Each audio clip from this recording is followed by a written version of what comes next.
આજકાલ દેશમાં સાચી પત્રકારત્વ શું એના વિશે ખૂબ ચર્ચા ચાલી રહી છે,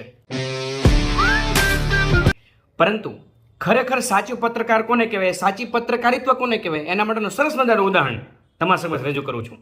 જુઓ, એવી પત્રકાર કે જે પોતે ડાન્સર બનીને એક ગેંગમાં સામેલ થાય છે અને 3 વખત એને વેચવામાં આવે છે, છતાં પણ એ ગેંગને એક્સપોઝ કરવા માટે મહિમા સિંહ દૈનિક ભાસ્કરની આ પત્રકાર હમઝા અલી મઝારીની જેમ એ 5 દિવસ એ ગેંગની વચ્ચે રહે છે, બધું જોવે છે, જાણે છે, સમજે છે.